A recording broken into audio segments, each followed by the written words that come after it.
Yo, what's up?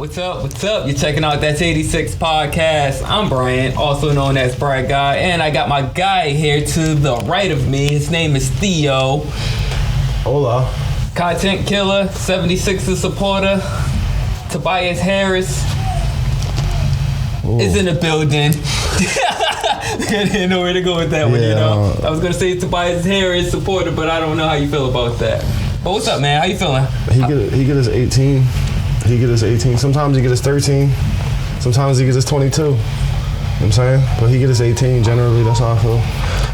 How do I feel? I feel all right. How do you feel? I mean, I've been sick for about 2 weeks since the wedding, probably. I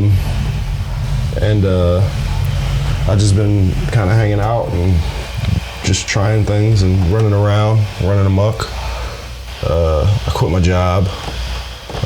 So yeah, I've just been fucking around, man. How is that going for you? I mean, it's pretty well. I mean, you tell them you're not coming in, they don't call you no more. It's pretty much that. I guess it's established at that point? Yeah, I mean, I haven't started looking for a job or anything like that, if that's what you're talking about. No, I'm asking you just how you feel, what's going on. Oh, no, I'm chilling, man. I've been fucking making music and watching all types of events. And like I was saying earlier, it's about to be opening week. So I am so fucking happy that this is actually a week that I don't have to be at work. Also, the Masters is, I believe, this weekend. So I think he's playing, right? Yeah, they said Tiger's gonna play. They gonna let this motherfucker use a caddy and golf cart and everything because he can barely walk. That's pretty fly. That's not fly. Why not? That's bullshit. What happened to the spirit of competition? It's not fair for everybody else. That everybody else got to walk? Everybody else has to walk the entirety of the whole course, but he gets to drive around in a golf cart? That's actually part of the athleticism. That's Tiger. What are you talking about? So what? Yes, what Tiger? He can be bionic, man. The rules of Tiger, the rules apply to Tiger just like everybody else. No. Well, they should. He is the master of masters. That's not true, but they should.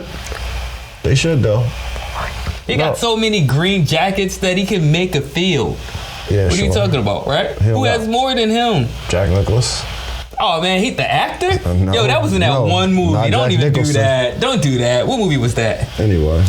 You talking about when he was the Penguin? No, he was the Joker. But that's not what I'm talking about. Jack Nicholson. No, Jack Nicklaus, man. Oh. Pro golfer. Yeah. Jack Nicklaus. Yo, I actually came across him. Jack Nicklaus? Yeah. Okay. In the country club. Did you? Yeah.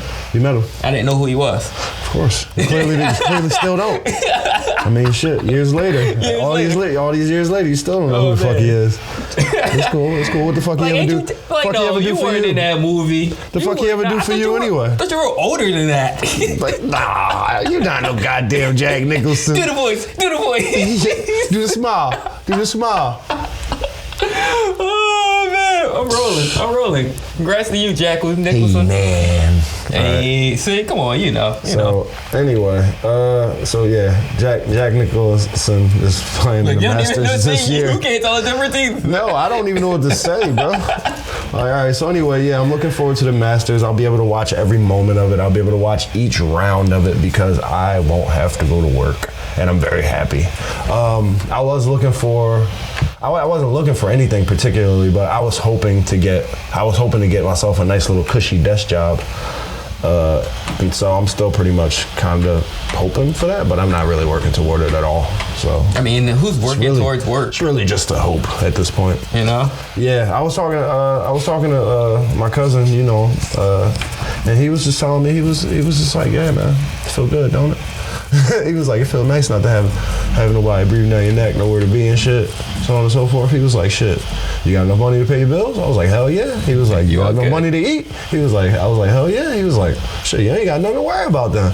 Sounds like you doing great to me. I was like, yeah, word, for real. He was like, what you gonna do today? I was like, whatever the fuck I want. He was like, see, that's the life right there, ain't it? What? Wake up, roll out of bed, and I'm like, what do I want to do today? Literally, what do I want to do today?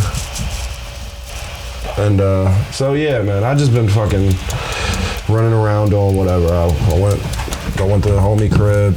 I went to the homie crib yesterday to watch the Sixers game, and he was like, you should move in here. I was like, bro, I just quit my job last week. He was like, I mean, for you, you can just move in. Like, it'll be fine. I was like, how much you looking for somebody to pay for this shit? He's like, I really want somebody to pay this much, but for you can stay here until they get here. Nice. Right. Nice. You can stay here until they get here. So yeah, there's that. I don't know. I think I'm gonna use it as an inspiration station. That's all I do. So when he offers one more time, I'm gonna chill. But when he offers one more time, I'm gonna be like, yeah, fuck it. And I'm gonna take all my shit over there. I'm gonna take all my fucking studio shit over there and just sit down and fucking create. Yeah, I've been making music and shit. It feels nice. That feels nice. Feels good to be getting back into the groove. Yeah, it do actually. I mean, I can't call it back into the groove because it's not like I'm fucking promoting or marketing anything or like trying to get anything mixed or mastered or trying to release anything, but it feels good to have a form of expression once again, at least one that I'm used to, you know what I mean? I got you. Like, it'd be so many times where it's like, damn, I don't know how to feel right now. I need to put it into words. You know, so you write some words, and I haven't done that in a while, so. And then throw a little melody behind it. Always. I feel you. Always. I feel you. All right, let's bring it in. All right, so got to give a cheers to you guys, all of you guys that's out there watching and listening. Hopefully you have something nice in your hand. Today, so far, we are starting off with some scotch.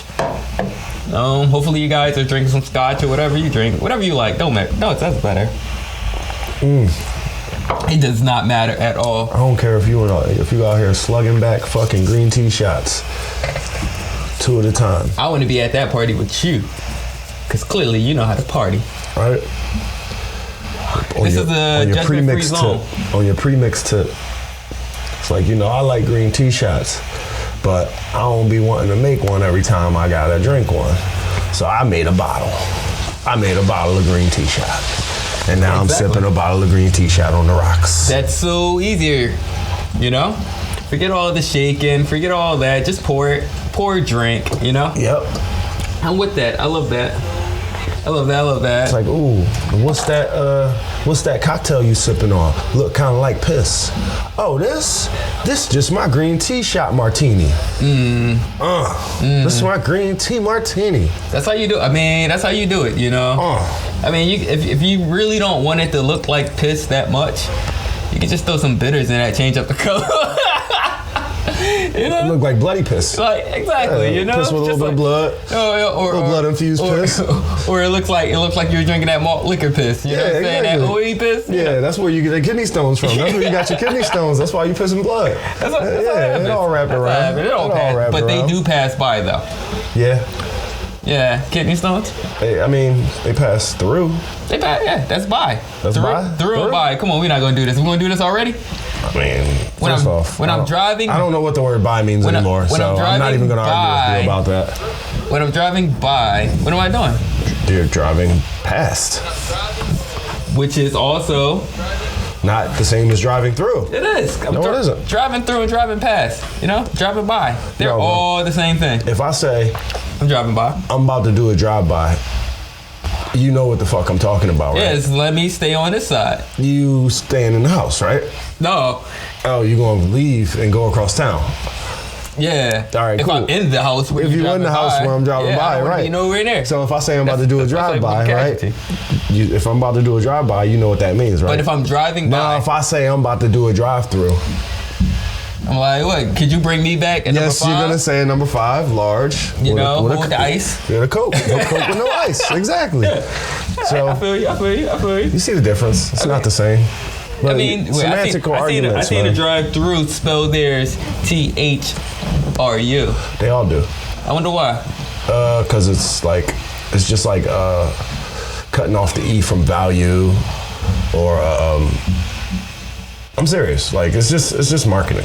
It's just marketing. I was just thinking because they didn't have the whole real estate. It wasn't enough space in order to just spell out the whole entire word. You know. What I was just thinking it was like that. No, I think it's more to do with one, it triggers you because you're looking at it like, damn, why is that spelled wrong?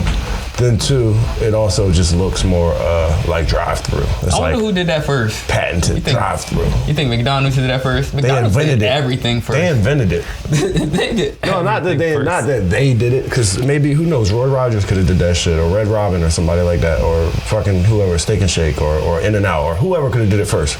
But I think it's just funny that because they renamed it drive-through, like they got a different spelling to it, they can actually patent that shit. You know what I'm saying? I do. It's their own invention. It's their own invention, you know? I wonder if they have it spelled like that in the other countries too. Like if I called it a drive-through, like if I decided to call it a drive-through, couldn't nobody else copy off me. I'm like, what country would that be in? Who speaks like that? Irish. All right. Yeah, Irish. Yeah, I wonder, I wonder if it's spelled like that. Yeah, I wonder if they spell it TRU. Or TRUE. They spell shit right. They just ignore the letters once they put them down on the paper. No, not on the paper. On the street. On the pave. On the pave. Yeah, the pavement that when you're going through the drive-through. You sound like a Jamaican now. You're going through the drive-thru. We did it originally. Well, you're going through the drive-thru. We're going through the drive-thru, my man. All right, I can't do it. Obviously, I can't do it. I mean, you shouldn't. I did it, pretty though. racist. I did it. I did it. It's offensive. Man, I'm sorry. My grandma be rolling over her grave right now. Yo, man. I'm sorry. To anybody I might have offended out there with my dialect. He about to do it again. He was about to do it with my accent, man. Call me Chet Hanks, man. See the camera's on me, so that's why you did that. I see you. Anybody that I might have offended with me accent, man. But yeah, man, I'm sorry. I just wanted to say me sorry, man. I ain't mean it. It was. I'm so sincere. It just happened. I'm so sincerely sorry, man. It just happened. But anyway, hopefully you guys are having a good time out there. Good week. Your heads are held high. Everybody having fun. It's been a trying time throughout everywhere. Yo, we just doing. We just going. Yo, that's how. Wait, could you imagine doing this? I'm just like, yo, just imagine. It sounds like it's really going on out there. Jeez. And you said they're trying to stay professional doing this show, a program. Like, yo, don't even mind any of that. No, like, like that's all Sweetie. Sweetie like, yeah, it'd be crazy out there, But anyway, about that album. Yeah, meanwhile, the boy in the background. You were like, sounds like they're coming for you, man. Is everything all right? Nah, man, this is how we get down, you know what I'm saying, on the Lower East Side. You know what I'm saying? This is how we, oh, man, so that's silly. That's just my cousin. So silly. He be tripping. But hopefully you got guys an attitude out there are having an amazing time. Hopefully you guys seen the Oscars. Hopefully you guys seen the Grammys. Hopefully you guys seen whatever it is that you watch. Why do you hope somebody has seen some shit? Huh? Why do you hope that somebody has seen some shit? Well, because if they haven't seen something, then I wouldn't be as concerned, but I'd be kind of concerned. Like, I ain't seen none of that shit. You ain't seen none of that? You said, is everything okay? I would be concerned, like, is everything okay? Because you ain't seen the Oscars or the Grammys? No, see, because you didn't say Oscars or Grammys. You said, why do you care if somebody seen some shit? And I'm just those specific shits. Oh, those, I mean? Those specific I didn't see them, but I heard about them. That's my point exactly. But then does it matter? I seen clips, I ain't seen the clips in years. You didn't see the clips? I ain't seen the clips in years. Yo. They need to drop some shit. Yo, they did. They actually did. They just really? dropped some. Yep. Together? Yep. Yeah. Really? Yeah. Pusha. It's Pusha T, the clips, and somebody else. No.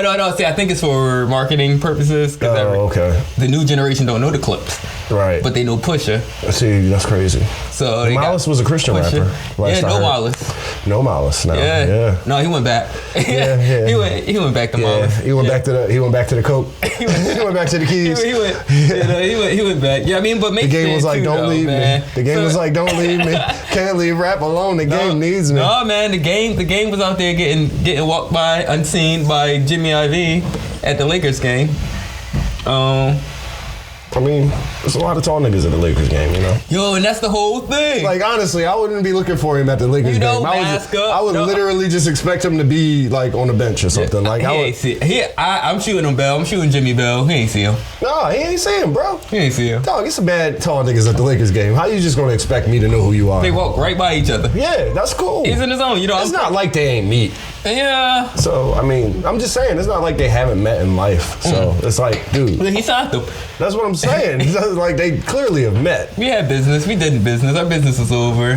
Yeah. And then you just went, you just talking trash about Dr. Dre. My homie, my partner. You went on and, Is the game talking shit about Dre now? Yeah. I mean, but who is the game talking trash about? Everybody. Exactly, So, you know. I'd smack Will Smith back. That's some shit the game was So saying. you seen it. That's some shit the game You was seen saying. something. I didn't see shit. You seen something. I didn't see anything. Oh, that's the Philly in you. My brother, man. Come on. You're right. Yeah, I was just saying stuff. I mean, why because is that relevant? owner? He's part owner in the Sixers, right? Who? Will Smith. No. Yo, he bought the Sixers, yo. No, he didn't. He did. No. He did. I know. No. Josh Harris owns the Sixers. No, he's a co-owner in Josh the Sixers. Harris. No, He don't own 100. Josh Harris. He doesn't own 100% Oh, that's of it. why Tobias But he's the leader of the group, there. though. Josh. The Harris family. That's crazy. No, not only is he still there, he maxed out. That's crazy. He maxed out. He get 30 a year. Because family look out for family. White people look out for black people. Psych. Psych. Lest you thought I was serious. Oh, all right, cool. Yeah, so we're talking about Tobias. The Harrises. So back to Tobias Harris. Okay. No, man, I don't know if Will Smith is the owner. I don't think so, though. He's co-owner. I never heard anything about it. Yeah, that was back when Mo Cheeks was the coach, I believe. Mo Cheeks is the coach of... Mo Cheeks wasn't the coach of the Sixers, I don't think. Yes, he was. Was he? Maurice? Yeah. Was he? He was his head coach or something? Yeah, he was the head coach. During the process? Huh? During the process? No. Probably before the process. Well, motherfuckers on Chicago Bulls now. For whatever that's worth. That was a Tobias move. Yeah, they're fucking missing bunnies and shit. Like literally at the rim, can't finish. At the rim. I did it too. That shit was like boop, boop. Yeah. Shit was a fucking That was gold brick. tennis. That was a brick. Anyway, so you wanted to talk about expansion?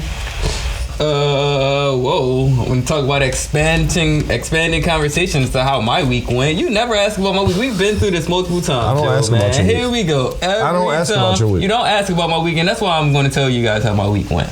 My week was They didn't ask about your week. Yes, they did. They want to know my. That's why they come here. No, they don't.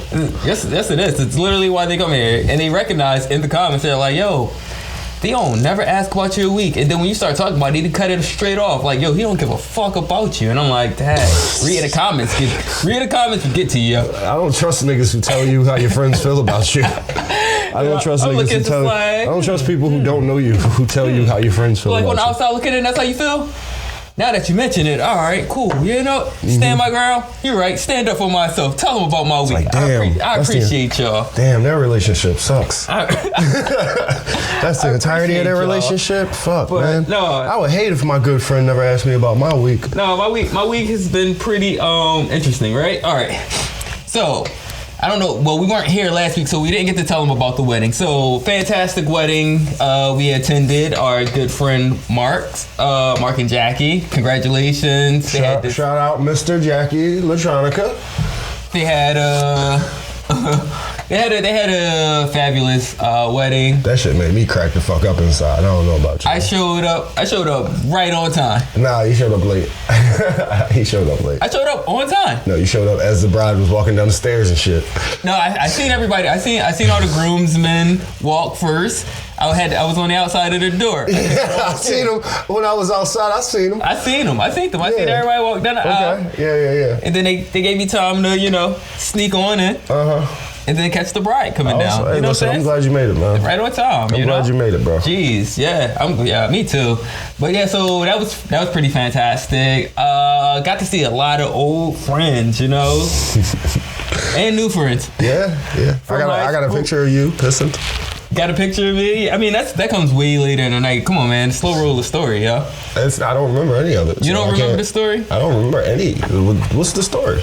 You don't remember. So shit, this will be just as interesting to me as it is to the audience. Do you remember the wedding itself? What wedding? All right, so after. Yes, I remember the wedding itself. That's where it went. Straight to the bar. They had these cocktails. These they was calling them Malibu Bay Breezes, but they wasn't no fucking. That's Malibu what they were calling them. Yeah. Yo, I walked straight. There was cherries in them shits, and there was no fucking pineapple, and it was clear. It was clear. I don't know what it was. And what else? It was red and clear, and they wasn't just giving away Malibu for no reason. It came in a. That shit was house rum. It came in a chalice. It wasn't even a chalice, was it? Well, yeah, I guess you can say it was a chalice. I call it that. It came in a chalice. It was clear. Yeah. It just looked like like watered down cranberry juice. That's really what it was. But I don't know. They just handed them to niggas. No, see. I ducked it. I was like, I stiff armed the bitch. You know what I'm saying? It was a girl. No, it was a guy handed. It was a guy right there, right? No, just because he's a guy don't mean he can't be a bitch. Oh. That's why I stiff armed the bitch. You know what I'm saying? Right? Fair. So I stiff armed the bitch. I went straight to the bar. I was like, y'all got Tully? She was like, yep. And I pulled out 50. And I was like, we get this started off right. I'm gonna be a priority all night. So, from that point on, I was a priority all night. Yeah. I somehow spent $200 at the open bar. Nice. Yeah. Right? Nice. You know? Yeah. I'm not even in the industry. So cheers to that shit. Cheers. So. So I was just like, what? Did you get COVID? So I asked the guy. Nah. Everyone got COVID. Nah. Everyone got COVID. Yeah. No. I didn't either. I slept. I was sick. I slept mine off. I guess I don't know. No. Listen, I was sick. I was not. I got tested. I went to Wing's house. And Wing was he was done. He was just done. Like he had 2 masks on. He tested. He was positive. He gave me a test. I was negative. No, all right. Yeah. That's crazy. That's what's up. That's crazy. So yeah, and he was in bed for forever. I heard. I called him. Yeah. I called him and he was just like, yeah, I wasn't feeling good. I was like, that's crazy. But yeah, no, I was rocking. I was normal. It was my normal self. I can say that. No, I was sick. I got sick though. So, I think somebody brought some shit. So we were from, sitting there from somewhere. We were sitting there just drinking the entire time. Just like that too. Just like that. Back to back. Because they couldn't give us shots. So they was putting them on the rocks. Putting them on the rocks. So they was just going down way softer. They was going down way quicker and smoother. Yeah. I think I started off with a gin and tonic. All right, yeah. So what set the mood is that when I came in, Roker was just like, yacht Bryant. You look like you just came off a yacht. And I was just like, all right, here we go. So then they started calling me Cuban. Then Aaron was just like, oh no, Dominican. Look, you taking my This ball playing his flag everywhere. This ball playing his flag wherever he can. That's my culture that you're doing right now, you know? Like you ain't got enough chest hair. You can't wear that shirt all the way down and all that. That's funny. Big hairy motherfucker too. Yeah, he's like, yeah, I look like this. And I was like, I got some hair right here. What you talking about? He's like, all right, it's a little bit. It's a little something, but it ain't really nothing. Shit. So I mean, hence that's why we drinking scotch and whiskey more now. Yeah, some hair on your chest. Some hair on our chest. But yeah, so it was like that all day until after the reception. Then they were like, hotel? And it was just like, hotel party? All right, cool. Ended up going to the hotel party. I should have been responsible and I should have just left with the other guys. They came back to town. What was the hotel party? It wasn't really a party. It wasn't a party. It was a gathering. I know, but they ain't say gathering. They said party? Yeah. I don't even remember nobody inviting me. I just remember being there. Yeah.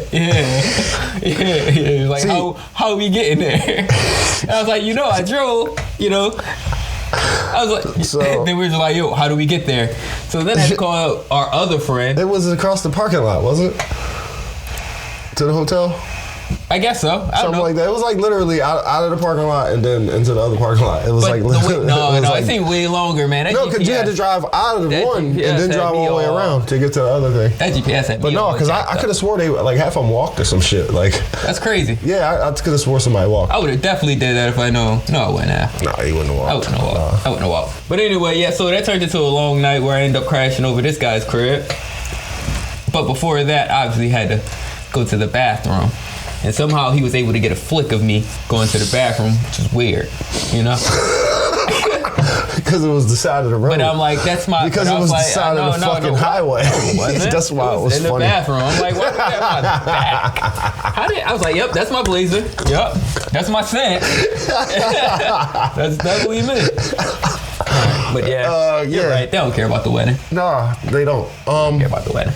I had fun. It was a great time. It was fucking exhausting seeing everybody that I knew and loved for like a long time. It was beautiful. By the time I came back and went to work the next day, I was fucking done. I'm pretty sure I quit like right after that. It's like, yo, I can't do this no more. I was like, nah, you know what? I need a job where I can call out. Shit like this. This is bullshit. I can't do this no more. I'm too old for this shit. Yeah, for real, bro. Because I was feeling like shit. I was sick. And then on top of that, I was fucking drunk sick. Cause I mean, clear like when you woke up at my house, nigga, I had work that day. You know what I'm saying? I remember that. Yeah, I fucking had work that day. I remember that. Actually, when we was at the hotel party, I kept telling you, yo, B, I got work tomorrow. I got work. I got work tomorrow. It's 2 a.m., B. Yeah. I got work. Yeah, nigga. But I guess since we weren't in the city, it changed things. Cause I'm like, in my head, I'm like, yo, man, but he's always out past 2 a.m. It was because we wasn't in the city, and I knew we was both drunk as shit. That was what it was. I'm glad somehow we made it back to the city, safe and sound. Yes, sir. I'm glad all the water that we drank at the end that helped us out a whole lot. I was hydrating the whole time, to be honest with you. I'd have been blacked out. Like if that was any other situation, I'd have been blacked out halfway through that whole event. But Yo, I thought you were blacked out. No, I was kidding. I was hydrating, dude. Like there was one point where everybody was in the wedding at the table, and I was just at the bar talking to the bartenders. And they was giving me, I think, because they could only give me those chalices of water. That was, matter of fact, they kept trying to give me shot glasses of water because they had no big cup. Mm-hmm. I was like, man, give me a wine glass. Yeah, that wine glass got more ounces in it. So then they started filling up the wine glasses with the water. So I was like, I'm gonna need like 6 of them. So if you want to fill 6, you can fill 6, or you could just take this and keep the water coming. So I sat there and I drank 6 glasses of water. Like straight the fuck up and down. 6 glasses of water. Crazy. And I would not have survived if I didn't do that, bro. Did you eat the food? Yeah, you ate the food. Yeah, I ate all the food. I don't know. You were just on a whole different level. I was drinking mad fucking... I drank a whole bottle probably. I was with you. But I was drinking Tully the whole damn time. I was with you. Yeah. I was with you. Yeah. You were with me. I was hydrated. Once I started off with the gin and tonic. And right after that, I started feeling. I was like, oh, all right, cool. I see how this is going to go. Mm-hmm. Let me get my bearings. Let me get everything together right now. Because this is the first one, mind you, you know? And it was not like it was the greatest G&T, you know? So I was just like, all right, I see how this is going to go or how it can go. Let me calibrate right now. Let me correct this tolerance thing. Yeah, I see. The thing is, I was on 10 the whole time because I never switched to beer because that was no need for that. Like I did beer. I had a couple beers, but I never officially switched to beer. I didn't do wine. Nah, I didn't do no wine. I did straight whiskey. That was it, really. Nah, because I was thinking about getting a JMO ginger at some point. I was like, let me get a JMO ginger, switch it up. But I never did it. I went to the bar, and every time I opened my mouth, the same thing came out. You know? Either that or she had seen me so many damn times, she just started giving me what she knew I wanted, you know? And I love that, too. When you go to a bar and you want to switch it up, but they don't even give you a chance to. It's just like, no, you've been on this. You're staying right here. This bottle was open. This bottle got to get finished. Yep. Like, they sit down and you give them a Budweiser, and they be like, damn, I was going to drink Coors today. And you be like, well, nigga, you've been drinking Budweiser for fucking 10 years, so forgive me for being ready. Yeah, feel that. Now I gotta ask you what you want every time you come in after I've known you for so long.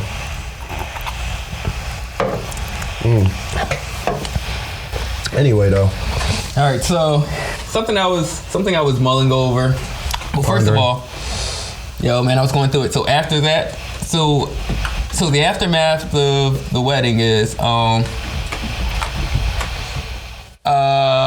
I was pretty much told that I wouldn't be able to see my kid for a while, or it's going to be a lot more challenging to see my kid for a while. It's called kidnapping. Yeah. If you're not really going through a court, that's called kidnapping. So it's all right. So I guess it was a form of that, right?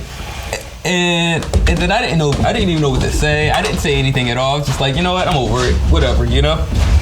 Fine. Maybe this is just the moment. Maybe it will pass by, right? That's what I'm thinking. That's how I was going to internalize it, because I didn't want to say anything in that moment. That's beautifully wise of you. You didn't want to emotionally react and then come out of your fucking head with some fucking blood clot. Yeah, you know? I feel you.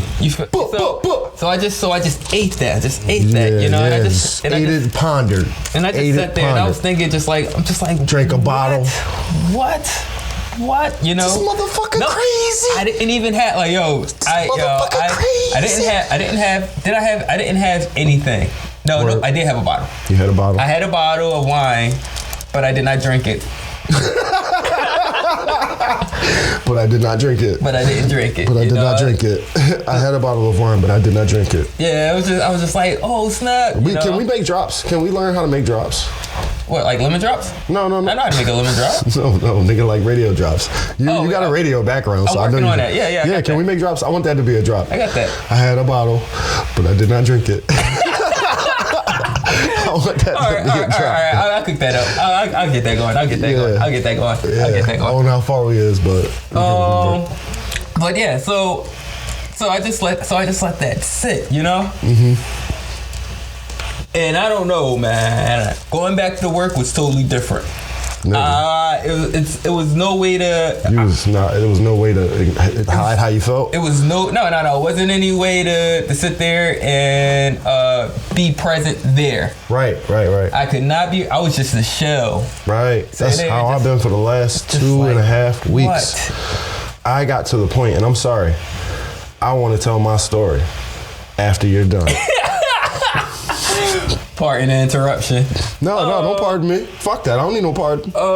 Yeah, but like I was just a shell, and it's like I couldn't even pull myself together to sit there and like really be on it as a manager, you know, throughout service or anything. I'm just like, fine, whatever. Damn, did you dance it out? Whatever. No. Did you sing it out? No. No. Did you cry it out? No, my coping mechanism was to try to make jokes. You joked it out. About how sad I was. I was just like, they were like, Bryant, they're like, all right, you can go eat, you know, because we take turns. So, you know, when I eat, then somebody else can leave, you know, and all that kind of stuff. So I was just like, dang, it's early. I want y'all to leave anyway, so I can just have this whole place by myself. But I was like, after I got my food, I was like, all right, I'll be in the office crying. And they were just like, no, don't cry. So you were crying out for help. But I didn't cry. By making jokes like that, you were crying out for help. Yeah. You know, definitely, I'm like, dang. I mean, I want to talk to everybody about it, hence why I'm here talking about it on this platform, you know? Yeah. Where it's just like... But, you know, you do that sometimes, and then you figure out that motherfuckers don't know shit, or you don't feel like hearing none of that bullshit that motherfuckers got to say. No, but it got resolved, so it's cool. No, that's cool. But last week... Last week, when I said, yo, no, I got something to pop. Well, I'm very happy that it got resolved. But yeah, so, you know, just going through that, and that's something that I did want to point out and talk about, too, because it's just like, yo... it's so hard when you're not there, when you can't be there. It's no way that you can fulfill your role. You're too distracted. It's no way that you can perform at the highest level of yourself while you're going through anything or something that could be really detrimental to your life. Right. Plus, as far as like mental health is concerned, not to harp on that too much, but it's difficult to cope with real life situations when you don't have the opportunity to cope with your real life situations. Like if you have a position or a place which will allow you, or at least allow itself to recognize that you're a human and not just a fucking commodity, that you actually need some time to go and deal with your shit, maybe a day or two, you know. Hey, Brian, you're looking a little rough, man. Why don't you take the day off? Go home, run a bath, have yourself a drink. You know what I mean? That type of situation. I just came off a vacation though, so they were not going to sit there and give me any of those days. You know what I'm saying? Well, you wasted your fucking vacation. You should have had your problems while you was on vacation. You need to time your issues better. No. You need to time your issues better. I do not want to have the problems while I'm on vacation. I don't want to have the issues while I'm on vacation. Okay. Well, like I said, I'm glad it got resolved. When I was at work, when I was working up until the last couple days, I was definitely like, as you can tell, I'm sick. But I was sick and I was tired and I was angry and I was upset and I was a shell of myself. I wasn't trying. I wasn't doing shit. I was dragging the ship down. You know what I mean? I was sitting there playing Tetris and shit behind the bar. Like I was drawing. I was giving everything away.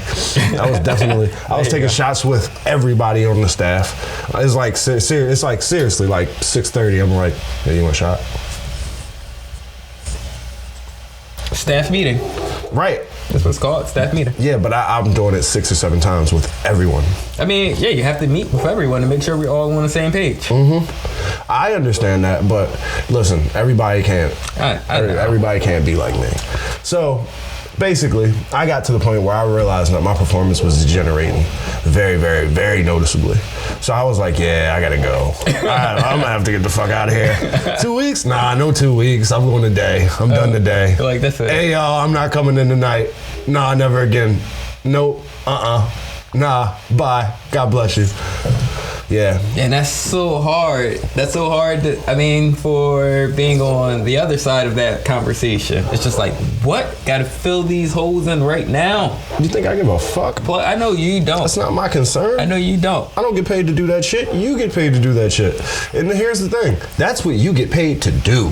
So, like, go ahead and do it. You know what I'm saying? Damage control. That's what you get. That's literally what you get paid to do. If problems don't arise, then your job is not necessary. So, you might as well have some problems pop up so niggas can be reminded why they need you. You know? Like, who do you know? Honestly, if you get, I'm really putting you on by fucking quitting in your face. I'm really giving you opportunity right now to flex your fucking muscles.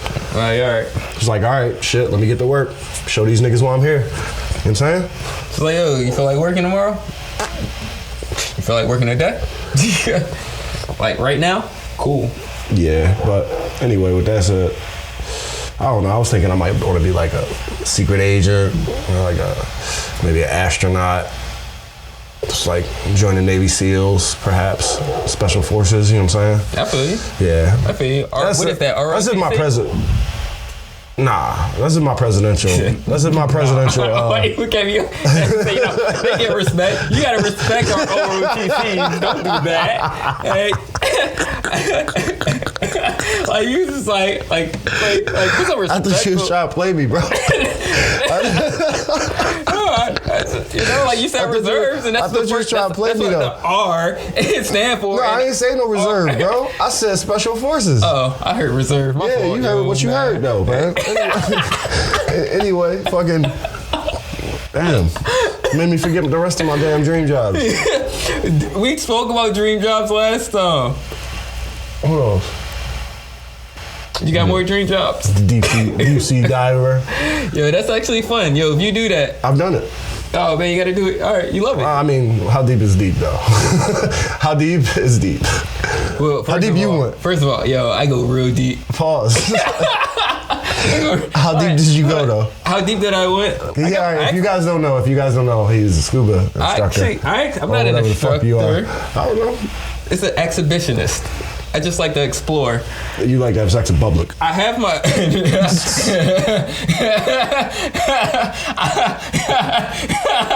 No. Hey, man. No. Good jokes all about time. But I do have my patty. My book is somewhere around here, and it tells you at the... How fucking far did you go down? That's all I asked. I don't know the number. You're throwing out technical terms and shit. It's not a flex. Yeah, no, it's not a flex. It's not a flex. Just know, like, I went so deep that weird flex, but I got a patty. That's where it starts getting real dark and cold, and you need light, and it starts taking a lot more of your oxygen, and everything just starts squeezing you. Like the air pressure is just so tight. Oh man, I loved it. Every moment of it. That's what's up. That's what's up. So I went deep, and I still had 3/4 of a tank left too. Meaning, I could have went deeper, but everybody else couldn't. You think trolley drivers really want to drive the bus? But why? Because they got a steering wheel. The trolleys don't got steering wheels. No. They just got stop and goes. I know, but that's the best part. Yeah? Yeah. Stop and go. Do you remember that guy? You probably don't remember. The guy we went to school with. His name was Terrell, I think. Terrell Cooper or something like that. No. He was in a grade before. He didn't. He was in a grade ahead of us. This person wasn't real. He didn't.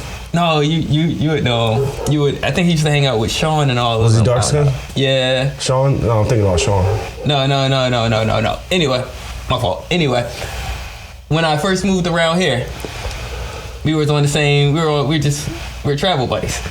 We're travel buddies. Right. So then he explained to me. He was just like, "Yo, you know what I want to do?" I was like, "Nah." He was like, "I want to drive the trolley." He was like, "I want to work for something." I was like, "Oh snap!" Why? He just came out of nowhere with this aspirational conversation. No, because we were on something. We were on the Broad Street line. Yeah. Coming up there. So this is actually just children talking to each other. Like, you know what I want to do? Yeah. Yeah, okay. Yeah, so you made his voice sound deep, so I'm like, niggas don't talk like that. So I was just, I mean, you know what I want to do? No, he was older than us, and I think he fell a couple times. But I know what you're talking about. You know, I know you're talking about. He wasn't even trying either. He was never even trying, yo. But then he was just like, but then I was just like, what, like accept the bus driver? He's like, no. No, the trolleys. You know why? Because all you have to do nothing at all besides just press buttons, and you just move that lever up and down. That's all you got to do.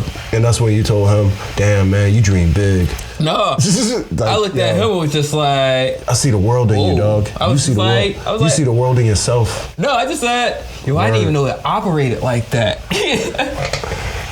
Yeah, you know, been to 1, 2, 3, 4 where the trains is at, and you can see the front of it and all that shit. That wasn't around then. The whole fucking trolley down in the basement. They didn't have that up at that time. Dog, in school they had that up almost the whole time. Yeah, but this is when I first got there. They didn't have it in our 9th grade. Really? Yeah, that came a little bit later. I wasn't catching that, so I don't know. It came a little. Yeah, no, that came a little bit. That came a little bit later, and that's when we all were just like, "Yo, that's fly." I had a friend when I was a young boy. He said the same thing, like, but he had like SEPTA like posters on his wall and shit. Like, all he wanted to do.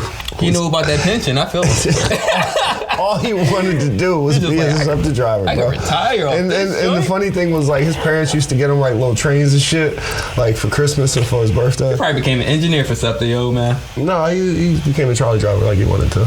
Oh man, that's even flyer. But he was like the first like 19, 20-year-old trolley driver I ever seen in my life. Oh, like, that's big. That's major. Yeah, that's major. That is major. Yeah, I was 17 at the time, so I didn't give a fuck. Yeah. I was trying to work at Kicks USA. Like, give me all the flyness. Yeah, nigga, what you say the discount is? 15%? Hell yeah, give me $5 an hour. Where did I used to try to work? What is that? That Mitchell and Ness. With all of the jerseys. Yeah. Oh man, I tried to do that because I figured I could get a discount on the jerseys and I'd be able to afford it. Niggas just wanted to be cool, man. The way they expanded, man, was crazy. Oh yeah, that's how you gonna do it? No, I'm not shaking your hand. You can't leave me hanging on that. The expansion is crazy on how they did that. Like Meek Mill a part of it now. Like how they expanded was crazy. All right, yo, man, let's get into it. All right. So why we all are gathered here today is, all right. So we spoke about Taffer Taverns a while ago, or I spoke about Taffer Taverns, how much that was a major deal within the hospitality industry, because this is the first person that I know to do a multi-million-dollar franchise bar. Wait, before you get too deep, all right, can I ask you a question? Yeah. First off, do you want to have kids ever again? Huh? What's up? So what? It's my fucking podcast. No, man, no, fuck that. Do you ever want to have kids again? No. All right, so keep your phone exactly where it is, then. All right. Oh, yeah. So with that said, no more. They cooking. All right. They cooking. He said they cooking. Move that. My nigga said they cooking. I was like, even if you don't want to have kids, you still want them to cook though. But all right. So I mean, I've always had my phone. So I wanted to say, I just wanted to take this opportunity to say, yo, are you going to ever open a bar? Are you ever going to open an establishment? I dabble out of it. But I dabble out of it. What does that mean? I mean, I'm convincing myself no. You convincing yourself not to? Yeah, I'm convincing myself not to. Damn. I'm never going to have a job, I don't think. That means I'm never going to get hired. No, that's the funny thing. Realness right now. I was sitting there, as I was dabbling out of it, trying to convince myself out of it, I was thinking about that. Like, it's so many people that I would love to bring on and work with, right? Mm-hmm. And somebody I call my brother, one of my best friends, who's doing a long time for conspiracy. Like, I think, like, oh man, to be able to have something so when he gets out, to be able to put him on in a good position, not a shitty position, you know what I'm saying? No, like a real position. A real major position. Yeah. Like, and these are things that I sit there and think about all the time. So like, oh man, because that's one of the motivators for why I do try to drive so hard. It's like, you heard that new Maxo Cream album, haven't you? No, I don't even know who Maxo is. Well, you about to after this podcast. All right, cool. I'm with it. But yeah, no, that's it. Like, so that's when it. So that's why it's like I want to get out, but it's just so hard, you know. Yeah. Like now I understand Jay-Z. Here's the thing, right? Yeah. How can I help y'all for one of y'all or whatever? Oh man, that goes through my head too. Yeah, I can't. Anyway, you can't necessarily stake your shit on other people's shit, right? Like you can't put that much pressure on yourself to think like, oh, I got to do this because of them, or I got to do this for this person. Or no, you do it because you want to do it. No, I mean you do it because you want to do it, and maybe you can help that. You can use that to help motivate you, but you can't necessarily say, all right, I don't want to do it, but you know what? I'm gonna do it for them, or I'm gonna do it for this, or whatever. Like. I know that life is not easy. I learned that this fucking week, man. I fucking had so many moral fucking dilemmas and so many sideways emotions about things that mattered to me and shit. And I was just like, damn, everything ain't a simple yes or a no. Yeah. It's really all how you use all of this shit. So I guess what I'm saying is like, if you're motivated to do it yourself and you can use motivation from other people around you, that's dope.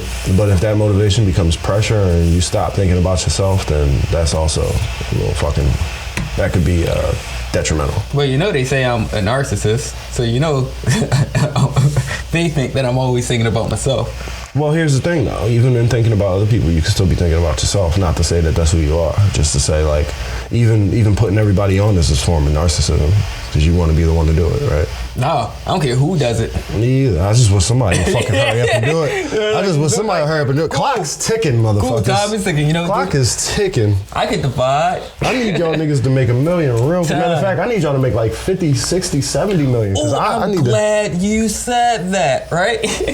I'm glad you said that. The million is so triggering, right? Yeah, fuck $1 million. I can't do shit with that.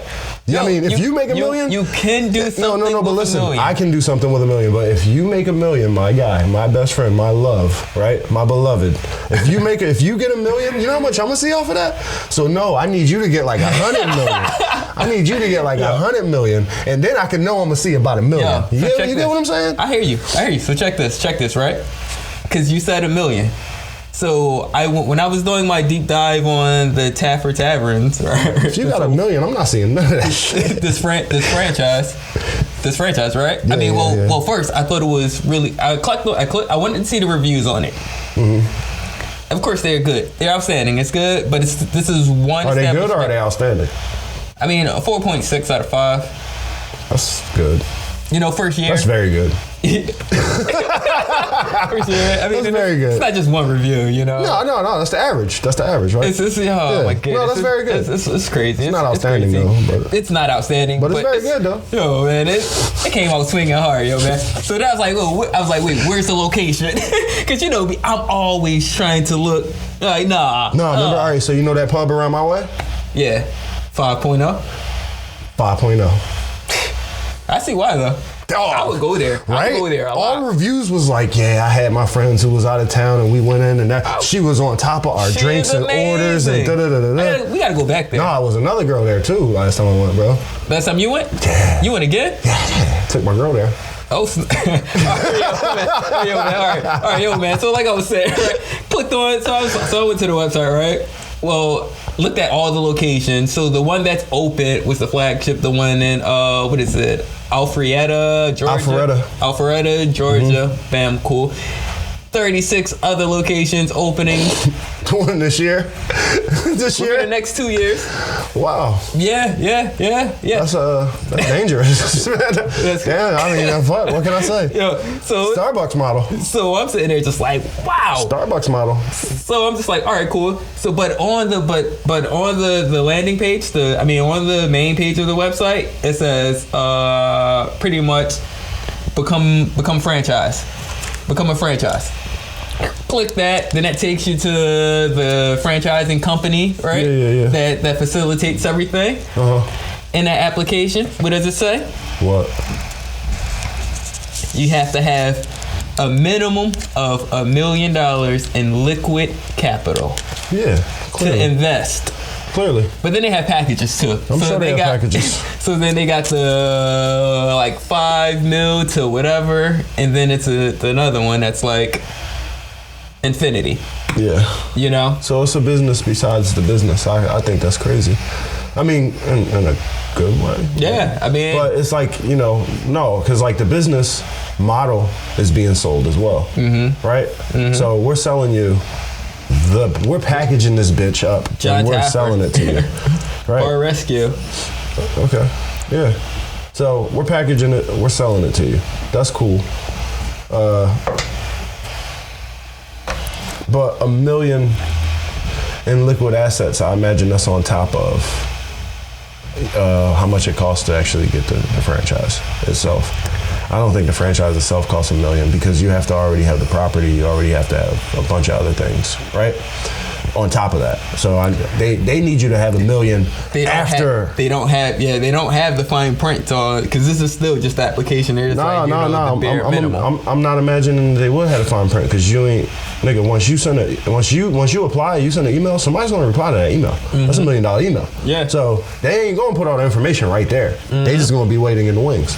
But like I'm saying, that $1 million that they want you to have in liquid assets, they want you to have that after all is said and done. Like, you gotta cop your fucking business you're building.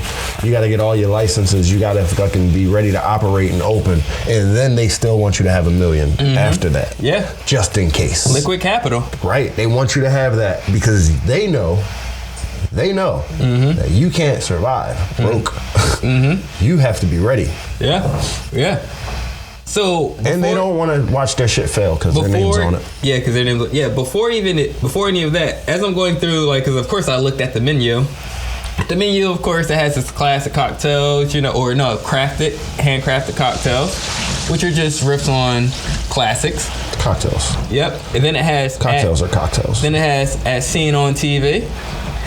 Okay. So now they're taking all of the popular cocktails that work within all the bar rescue establishments, because, you know, just they're already pretty much kind of branded and out there. Yep. And then it goes into like classic cocktails of the time. So it's just say like a mojito and something else, you know, Moscow Mule.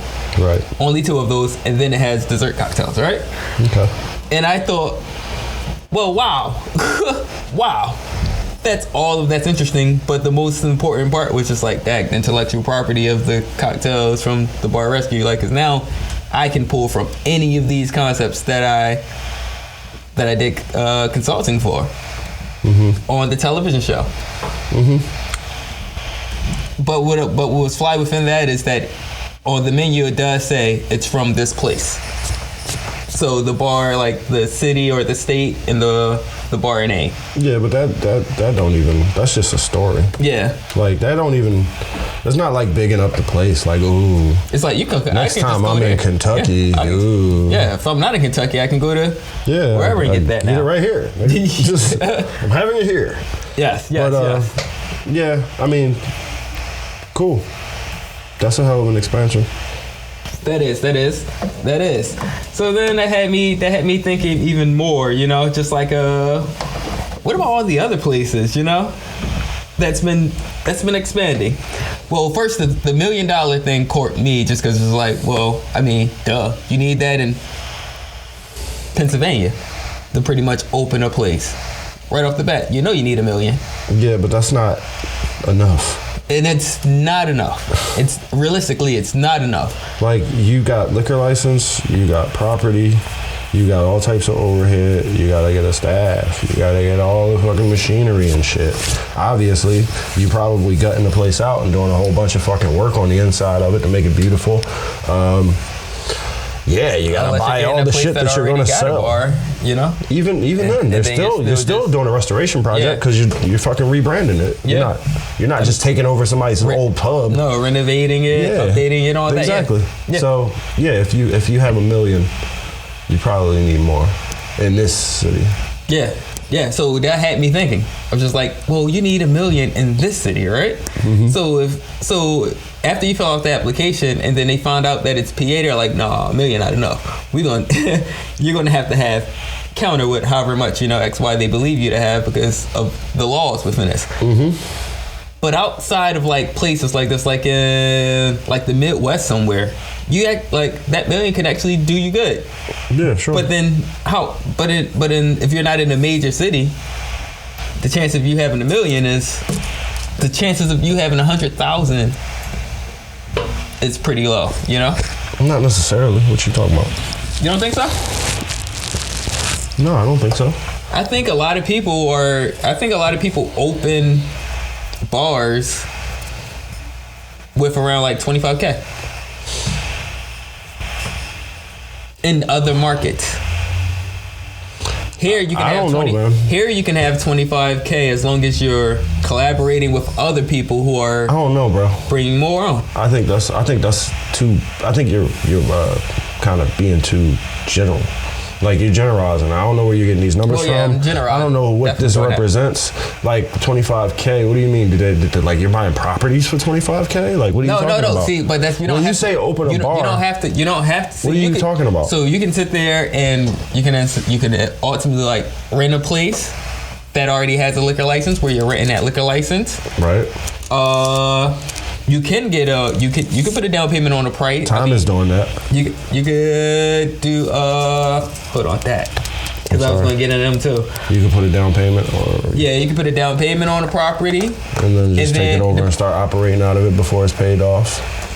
Yeah, but those would be in markets that has a fee to sell liquor. So like I believe in Georgia, I think it's like what did I say, like $3,000 a year in order to be able to sell booze, to have that fee. Okay. Like it's other markets. Yeah, people got different shit that's going on. It's other markets, yeah. Okay. Yeah, but so I don't know how much it costs to open a bar. I never did it. Yeah, I've never done it either. So I wouldn't assume that. I wouldn't assume any amount specifically could get it done, but I would assume that any amount that I thought I was gonna have going into it, I probably need a little more. I've been a part of the purchasing and opening up a place process. Okay. And I knew how much it took for that. Right. It wasn't in our name, my name, or families, but yeah. I know what that one looks like. And did that cost them? How much did that cost? But they also had two other people. So if the one person put up this amount, their partner put up the same amount, and then the silent partner would foot the bill for the rest. Okay, so you don't know how much it costs? No, I do. Oh, okay. I do. How much does it cost? But I don't want to. That's still what?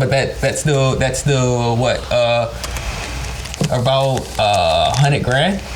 Okay. Each or no? In total.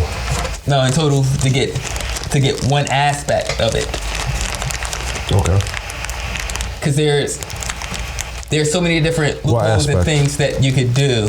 Like I said, IA just like, IA for example, yeah. Renting a place that has that comes with a liquor license. There's so many different negotiations that could happen. Like if you can get the real estate and the real estate comes with the license, then it's achievable in a less monetary way, I guess you would say, for what you're putting up. But what you're dishing out overall,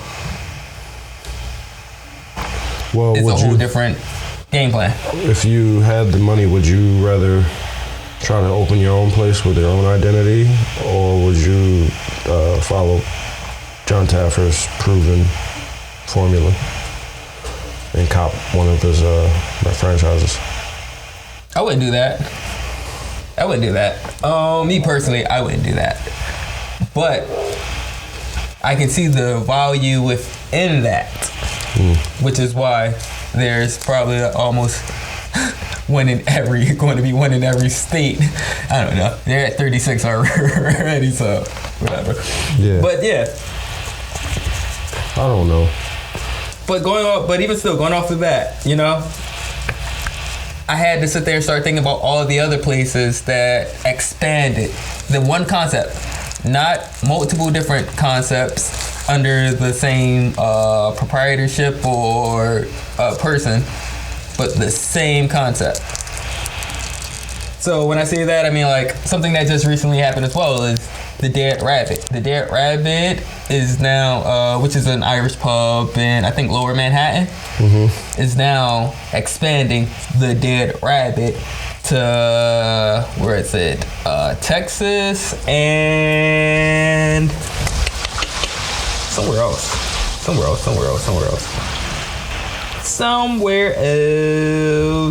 I forget the other place.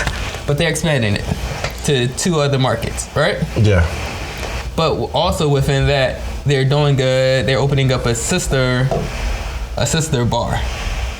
Now this one is going to be in Charleston, South Carolina, and this one is going by the name Hazel and Apple, and it's going to be run by their previous beverage director, Jillian. So Jillian is moving down to Charleston to run it. She stepped down as beverage director for the company, and now she's part owner or she's partner for this concept. Okay. Would you want to do something like that?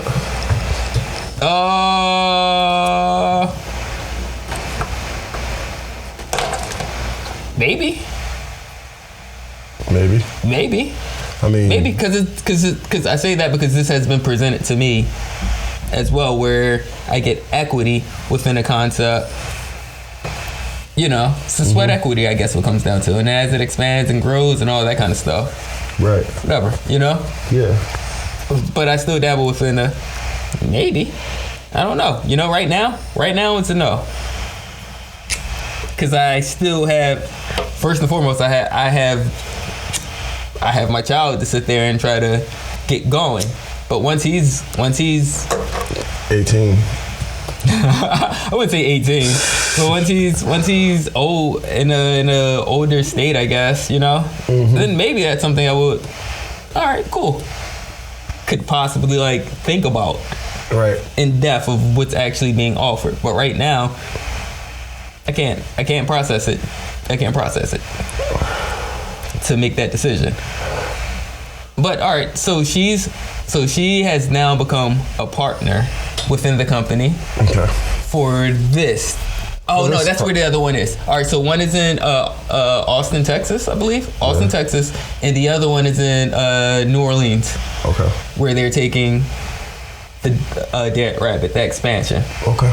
Wow, they also have this going on. So she's becoming partner, that stepped away from being beverage director to become that, you know, to take over that. And now the workings in that deal is that the original 2 people who owns the Dead Rabbit, of course they have all their stake as well within the sister concept. But all the other silent investors, what? I was thinking, like the 2 people. It's a pub, right? It's Irish. Yeah. So their name is probably like Mick O Mick. No. Mick O McShay. All right, so Jack and Sean. Mick O McShay. Jack and Sean. Jack O McShay. No. And Sean O McShay. No. And Sean, they have, of course, a big chunk of the pie. What's their last names? Of course, of the. Come on, man. I'm losing my train of thought. They got a big chunk of the pie. They got a big chunk of the Dead Rabbit. But not only they do, but all the investors within the Dead Rabbit as well. Okay, what are you saying? Okay, all right. So you have the Dead Rabbit. I'm sure. So there's like core investors, and then there's probably other investors. Is that what you're saying? No. So you have the Dead Rabbit. Right. That's that pie, right? Right. But now this is the sister.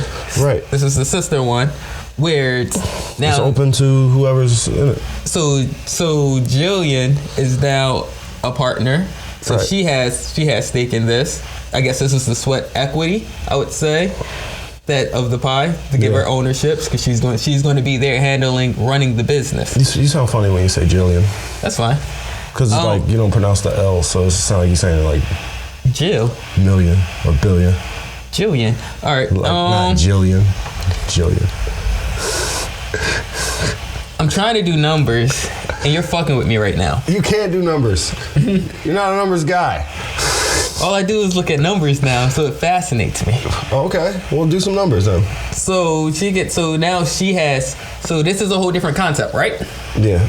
I was just fucking with you, by the way. I clearly believe in your ability to do numbers. So she now is included within the pie, right? So now just look at it as, all right, so Jack and Sean had 50% each. Dude, I get it. You don't have to fucking... And then, but it's not just for you. All right, it's for them? Yeah. All right. Well, how about this? Let's explain it like this. Here's a good way. Time, right?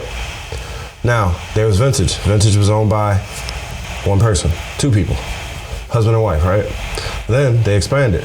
Then when they opened Time, it was owned by 1, 2, 3, 4 people, right? Mm-hmm. And then they sold Steak to a fifth person, okay? Mm-hmm. So then they opened another business called Bar, and in that one, there's only 4 out of those 6 people. And this is why I didn't want you to do that, because it's not that. No, I'm not saying it's that exactly, but I'm saying this is an example of how an investment group can have other people in it in certain places and only certain of them in other places. Yeah, but that's not the part that I'm thinking that is fly, which is why I'm highlighting it. Okay, well, what are you highlighting then? All right, so now my apologies. So now you add Jillian, right? So now that's no longer 50%. Now it's probably like Jillian. So now it's probably like a cajillion. Like 80-20, whatever, you know? So each of them get 40 and she gets 20, right? Mm-hmm. But no. But wait, there's more. Because the investors of the Dead Rabbit get not all of the stake, but get the stake within this concept too. So all the people who, but they're within that. They're within that fucking 40 though. No, they're not. They're eating her 20 as well. Yes. But why? That's all based on what she negotiates, honestly, or what they negotiate. So it doesn't matter. It could be. Like, I don't even care. When I said why, I just realized it doesn't matter why, because that's what they agreed to. So it's just like, all right, fine. But I thought that was fly because that's something that usually doesn't happen, like as you were just explaining with the concept of time. Right. Or the Vintage Syndicate. And then, they had the Tiki when the guy, mm-hmm. The guy Tim, he went and he fucking opened another restaurant with them, mm-hmm. which they all were owners in, but he was an owner as well. Mm-hmm. Right? Yeah, because I actually have him highlighted in here too. Because that kind of reminded me, because she started off as like a bartender server. Mm-hmm. Grew to management, grew to director, and now is a partner. And I think that right there should be highlighted for the sheer effect that that's what a lot of people think of, or like with us in this industry, that that's what we think we can't do. What did you call? No. What did you call Jameson? Life or bartender? Wait.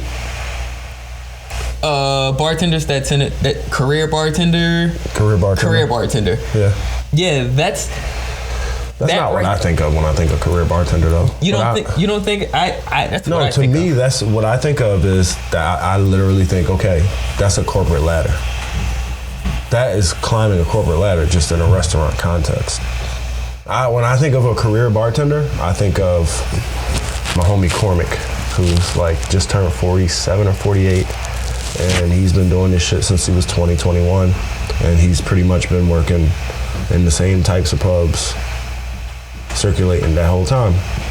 You know what I mean? Mm-hmm. And he's a career bartender. Or I think about there was no corporate ladder for that person to climb. No. There was. This person has been offered management positions and was like, nah, not me. I don't want that. I don't want to deal with that shit. Or this person has been given opportunities to run things or be in charge of inventory or things like that, mm-hmm. and was like, nah, not me. I'm a pour the beers. That's what I'm gonna do. So I'm gonna be honest. A career bartender is a career bartender in my book. Mm-hmm. Not necessarily someone who says, all right, I started off as a busser, and then I became a motherfucking food runner, and then I became a bartender, and now I'm a fucking a day manager, and then now I'm a general manager, and now I'm opening my own restaurant where I have stake in the company. I see. That's moving up a corporate ladder. I see. In my eyes, not to say I'm definitive or whatever. I see. So the way that I view corporate, or I mean a career bartender or a career server or career anything, you know, is that, all right, you started out this, and then you like how you say, you go up the corporate ladder. I don't view it as going up a corporate ladder. I think that that's the career. This whole totality of the hospitality, the industry is a career. It's not no, but just because you want to work on a different level, just because you don't necessarily want to be on I guess the labor level on the front lines of shit specifically, that doesn't mean that somebody who doesn't have a career or doesn't consider themselves a career bartender or server. And that's not what I'm saying. Like, all right, I know another career server. Within this is all. I know a career server. This dude was, when I was 31, he was probably 40. So he's probably 30. He's probably like 44 now. This nigga was a server. He trained servers. Mm-hmm. And then he went, you know what he wanted to go do? He wanted to go move to Disney World to go be a server. And he had opportunity to be a manager as well. And he was like, nah, I make enough doing this. I got my niche and I'm good at it. Yeah, but that doesn't. So now we just so it just comes down to like nitpicking what a career is, though. I mean, that's a career. Do you don't think that's a career? Yeah, I do think that's a career. Like that could be a career. I think both of them are careers. I'm not saying the other one's not a career. I'm just saying that when someone says career bartender, I think that what they typically mean is somebody who bartending for their whole career. Like that's what they gonna do. Like you talk to a nigga like Grant. Grant's like, people ask me all the time, so what else do you do? And I tell them, this is what I do. And I do it well. So, I don't know. That's a career bartender. Mm-hmm. Right? I mean, you have people who are professionals in this fucking field who just want to be like whatever they want to be. People want to be all types of shit, man. I don't necessarily want to be a manager at a restaurant. I don't necessarily want to be I don't want to wear a headset and shit and like tell people. Table 25 is available.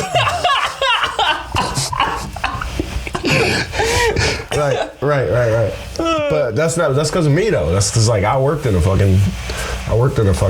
retail store where I had to do that shit. It was like, yo, if we got, do we have anybody in the housing section? Can we get somebody over there?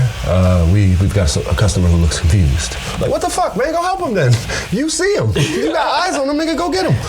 Right. Nope. Not till there's an issue. Yeah, exactly. I'll handle the big fish. You handle the small fish.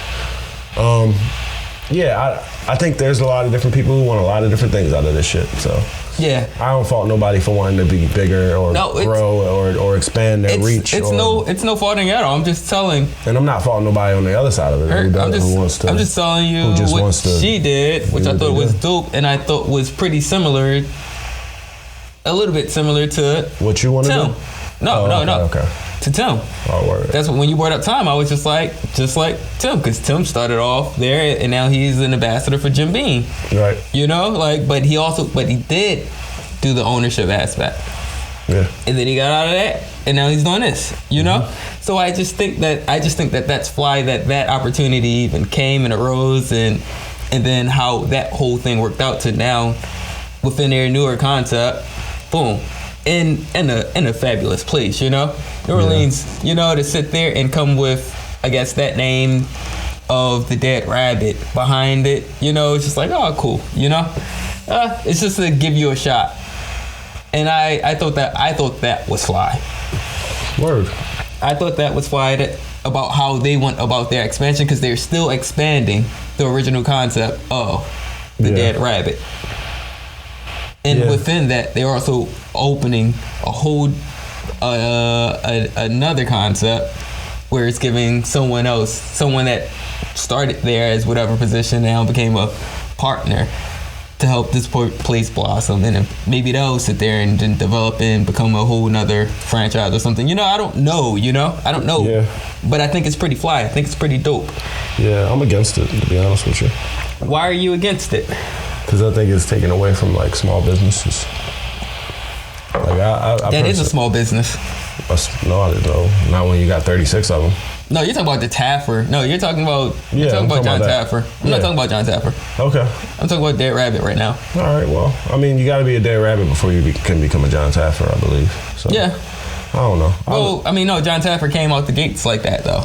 Yeah. We spoke about that on Bar Rescue episode. I don't know. I don't know what the fuck. I know, yeah. This is a long ass time ago, bro. I know.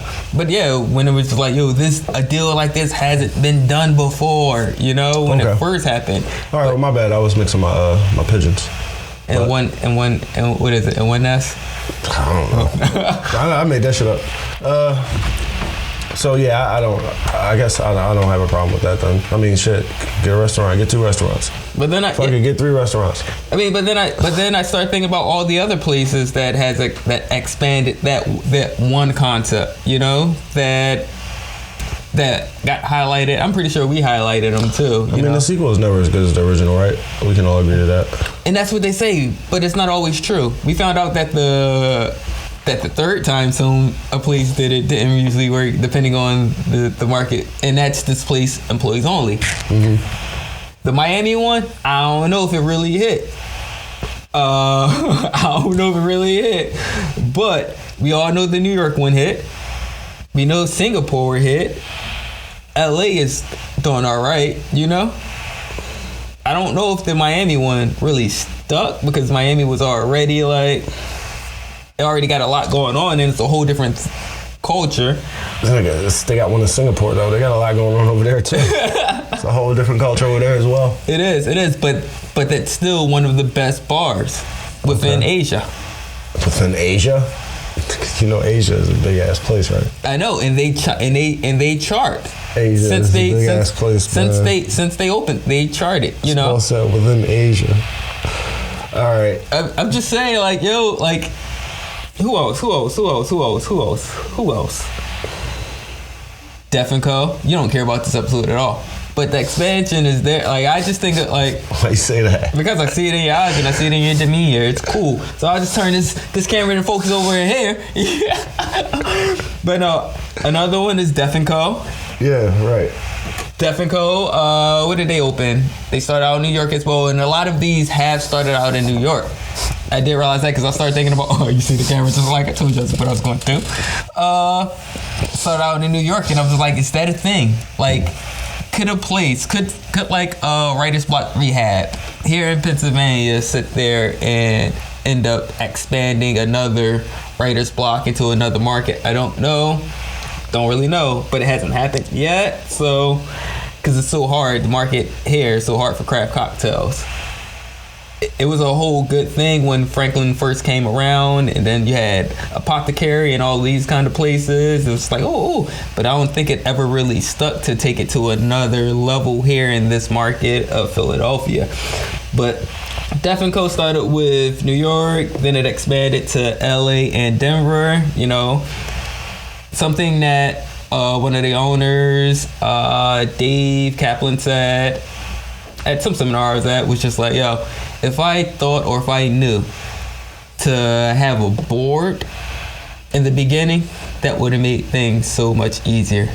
And I thought that right there was the highlight within their expansion and his learning curve within that expansion. It's that makes everything so much easier if I have a board of directors or whatever, Now, it's not so much on what I'm thinking, how that would go is it's not so much on me, but now I have a trusted team and, that's what you do, that's what you do, that's what you do.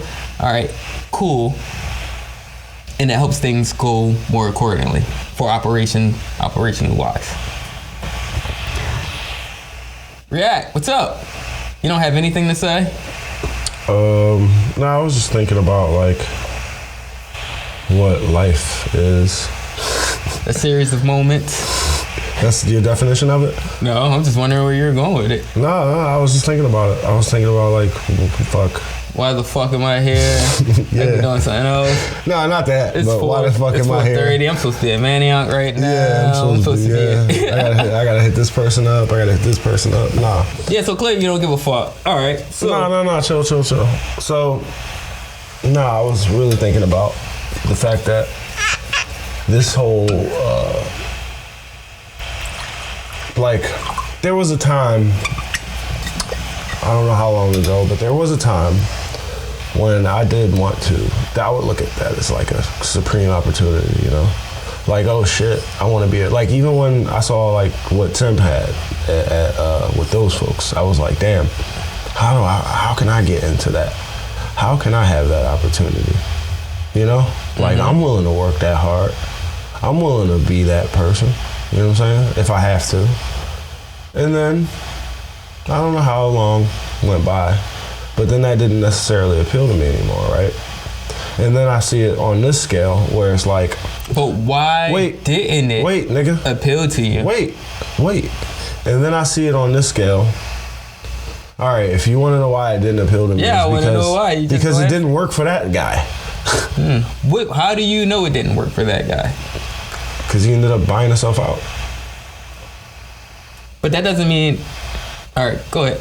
Because I don't think that doesn't mean that it didn't work for him. I understand where you're coming from. It I could have understand worked what for you're him, and saying. then It might just be a step in the whole bigger picture, you know? It's just one thing in the grand scheme. All right, that's cool. I understand that. But to me, no. I looked at that as in like an ultimate end. Like, oh, okay, if I own some shit, one, I have equity. Two, I always have somewhere to be, like employment, you know what I mean? Right? Because I need stability in life, as most of us do. And then three, I can put motherfuckers on, which is like the best part. So, oh yeah, and four, I'm rich, right? Ooh, right? Maybe not. No, more so not. No, when I say rich, believe me, I have very low standards. All right? No, so, yeah. Like, to me, most of the people I know are rich, right? So, I want to be rich. There you go. Very low standards.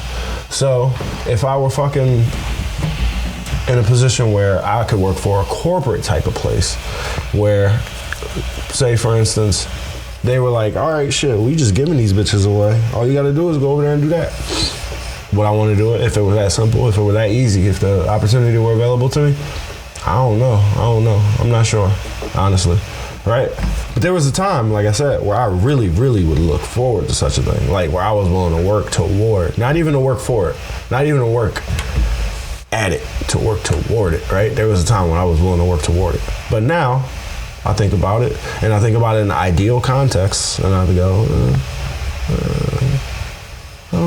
So, if you really want to know what I was thinking about, that's what I was thinking about. I was thinking about ownership is a lot of work. I think I understand that, and I'm misconstrued part about what people. No, I think you think that I am thinking something that I'm not thinking. No, I'm talking to the people right now. Okay, all right, cool. I'm not talking to you. Because what I am saying is, I know enough about ownership to know that it is a lot of work. It's a lot of work. And a lot of responsibility and a lot of stress and a lot of decision making. Yeah. All right? And me personally, from that, I've gotten to the point where I'm not sure if that's something that I want anymore. And we had that conversation off camera too. Right. So that's how I know. So you know, but I'm talking as you're having this expansion conversation, right? Like fuck it. As you're having this expansion conversation, I in my mind am having this career fucking, what do you call it? I don't know. I don't even think it's a career. No. I'm having because you're thinking about moving. No, in my mind, I'm having somewhere else. No. What are you talking about? In my mind. Because you're not talking about a career bartender. You're not talking about a career server. No. Yeah. All right. I was trying to say a simple statement, but I couldn't think of the word that I wanted to think of. So I'm gonna try it again. While you're having a conversation about expansion, in my mind, I'm just thinking about career and what I would actually want to do in this business or outside of this business. That's what I'm thinking about. So yeah, my timing's impeccable. Sure. So I was like literally thinking to myself, fucking, if you gave me an opportunity to work in any aspect of this business, right? If you gave me it, like I remember you have your dream job, right? In this fucking business. Like you wanted to be a winemaker and you just wanted to make your wine and that's all you wanted to do and that was amazing. And you was rewarded by that and it was a great feeling. But you needed to do other things in order to set that up. So then you moved on to, all right, I want to be a wine specialist. And if I could just be a wine specialist, matter of fact, if I could be the som at their bar or if I could just head up their wine program, so on and so forth, right? But you worked your way to wherever you are now, whatever the fuck you're doing. I don't know what it is. I'm podcasting. All right, exactly. You work your way up to that. I'm podcasting now. Yeah, exactly. So you worked your way up to that, and then no, a broadcaster. Sorry. Sure. And you worked your way up. American hospitality broadcaster. So we invented that. So because we the only two of those. So anyway. Pioneer. So you had the whole time you kind of had something in your mind that you was like shooting for, and like if somebody said, "Hey man, if I could have you skip a bunch of steps and you just want to get dropped into what you want to do, like all right, I got some bread, I want to invest in you. What do you believe in?" You would probably be able to say, "All right, I want to do this. This is what I want to do. This is what I believe in, and I can promise you that I'll be a success at this." Right? But I'm thinking to myself, as long as I retain. All right, sorry. Of course. But I'm thinking to myself, I don't like if somebody was to drop me at any position in this whole entire industry, which one would be ideal for me? I don't know. I really don't. I don't know. I'm still thinking, right? So I feel you. Just letting you know. I feel you. You talking about I don't give a fuck about this episode? No. I'm just deep in thought, my nigga. No, that's fine. That's cool. So other places that expand. I think about this. I really went far. I didn't go too far because I went down the street to Please Don't Tell PDT. And there's a lot that I noticed with the trend with all of these places as well too. So I'm not going to skip that. But Please Don't Tell, they also opened up a concept in Hong Kong. Of the same brand. They have other things, other concepts in other countries, but as far as that one, they have it only in Hong Kong, right? But what triggered this was a couple months ago, I seen an article, not a couple months ago, that was like what? A year ago. I seen an article on the Red Phone Booth. Is that a cocktail bar? Whatever it is. It's a concept that was in Atlanta and Buckhead. But they're expanding, so Buckhead is in Atlanta. Huh? Buckhead is in Atlanta. So in Atlanta. So they have two concepts. They have two within Atlanta. Okay. So Miami, a developer in Miami pretty much, I guess, hit them up and was just like, hey, we love that concept. We would love to have it in this place, in this commercial real estate that we're developing. So they signed a 10-year lease for their concept to be there. And I thought that was major back then. This is what I read this sometime in 21, And I was like, whoa, that's pretty cool, What's major about it? That a developer came to them and wanted to bring their concept to whatever market they were in. The developer. They who? Well, the developer brought the idea to who? To Red Phone Booth, cocktail, cigar lounge. And told them that they wanted to bring that concept to Miami. Oh, okay. In the commercial real estate that they're opening or developing. So they signed this place for a 10-year lease. And I thought that was pretty fly. Okay. Because that reminds me of the Tavern kind of deal. Yeah, the only difference is they initiated it. They basically said, can we franchise your place? Yeah. Can we have all of your shit? So now Red Phone Booth is a franchise, and this is the first one. Right, but it's a franchise because somebody else asked for it, not because they offered it up. Cool.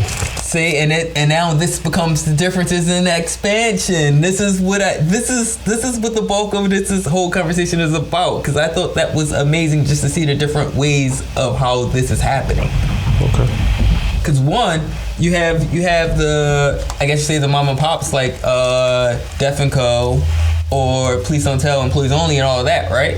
That have multiple locations for the same concept, right? And they're not franchised. Then you have other ones that's franchised with the same concept. You know, like it's like a red or blue pill. You live and you learn. The Matrix. The Matrix, Theo. The Matrix. Am I supposed to react now? React, yeah. Okay. Expansion. What a deep concept. When you say expansion, you know what I think of?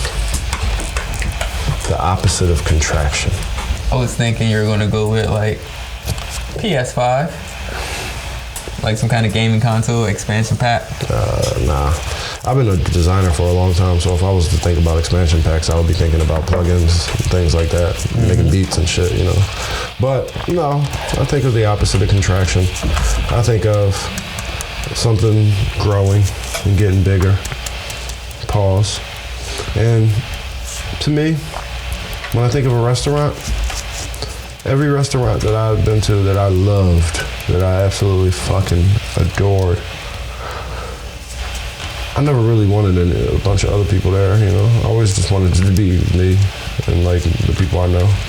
I never wanted, like when you go to your favorite place, especially a bar, you go to your favorite bar and you see a bunch of people there you don't know, or you go to your favorite bar and then like 7 motherfuckers come in and everybody looking at them like, the fuck is these dudes?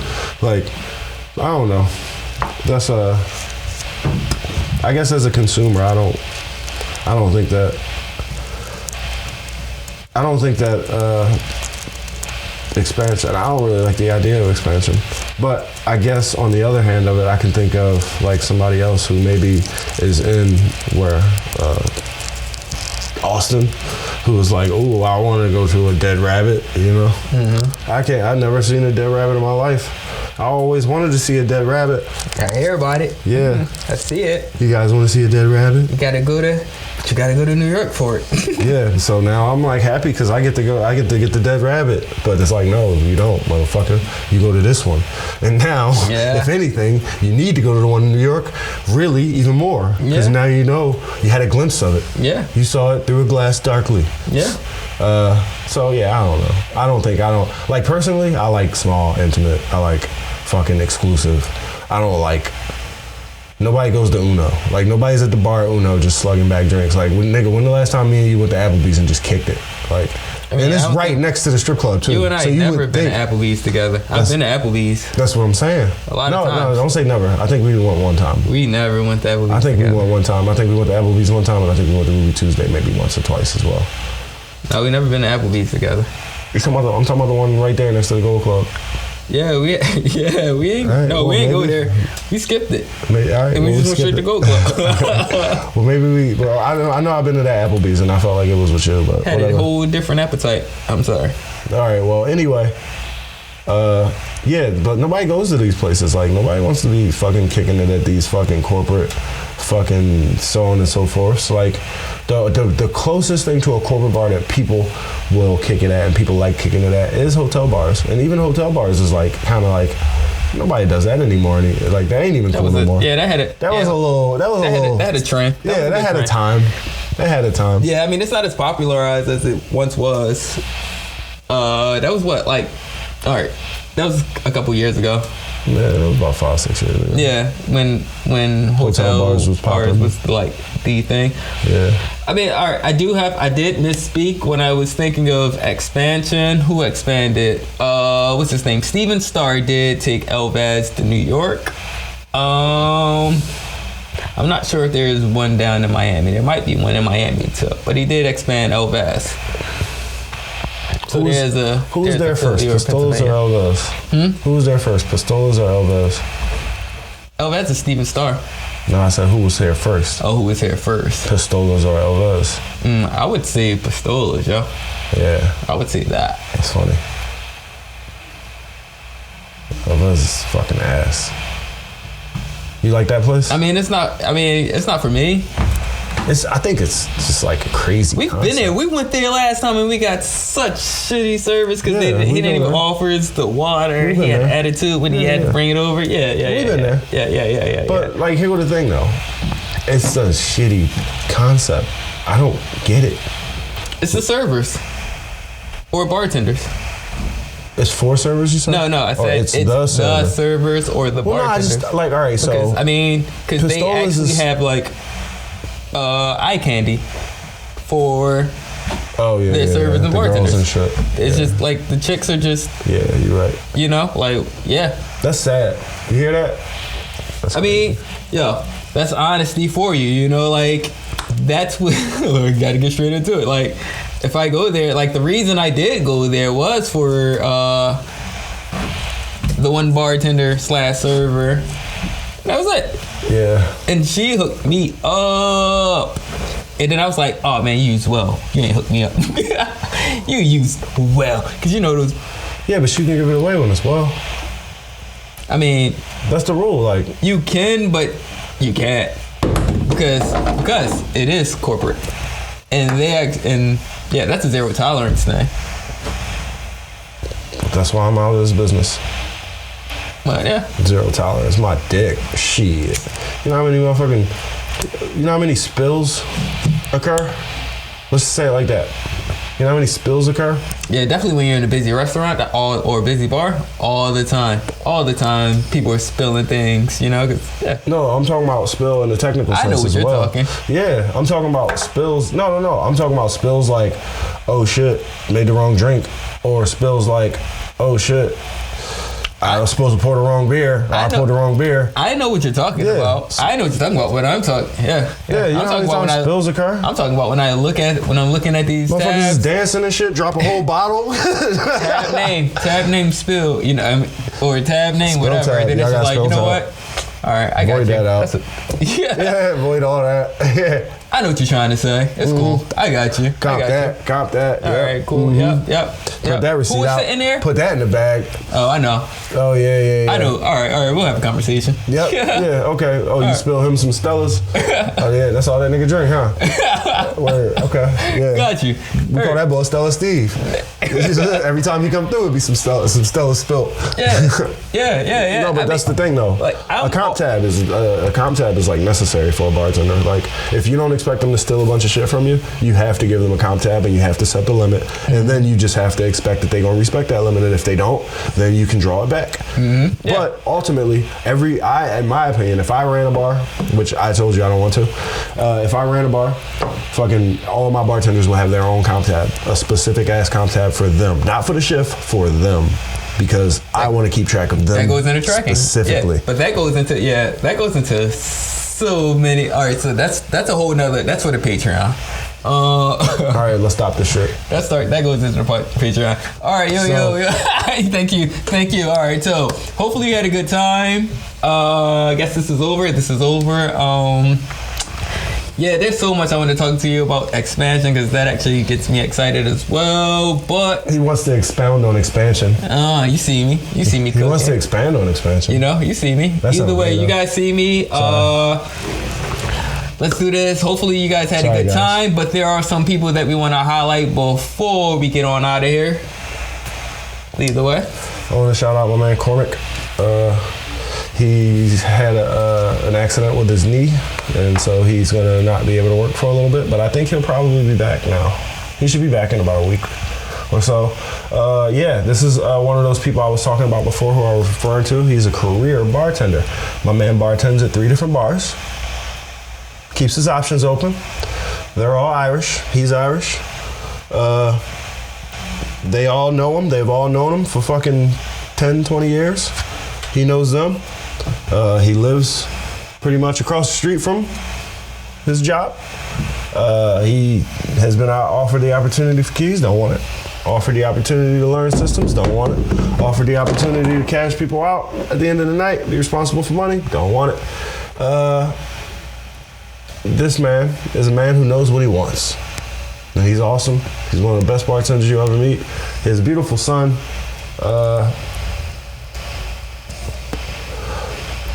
Yeah. I'm trying to think of something he said to me. I said something to him like, yeah, man, pretty soon you're gonna be running this whole place. And he said, fuck off, you cunt. So, yeah. Beautiful. Right. It's beautiful. All right, I guess it's my highlight. All right, so I recently had a guy come into the place, sit at the bar. Him and a couple of his friends. They were there for a long time. He was black. One of them. Out of how many? Oh, it's before. What was the statistics? 4 to 6. All right. Something like that. So they was 25% black, 25 to 20%. Yeah. 25 to 18. So, it was just 18 to 25. just loud, inappropriate jokes, just sitting there, just having a blast, Oh, they was being broy. And they was being broy. They was broing it up. And I was looking at the bar staffs. When you're black, we say Joeing it up. I was looking at the bar staff's responses, body language and all that, just to see if I gotta do damage control or anything, Yeah. But fortunately, I didn't. Like Nati's on the bar, so Nati is cool. Andy's always just in Andy's zone, like whatever. Right. Rock service bar, Nati's gonna always charm, Oh, she works there? Nati? Yeah. Yeah.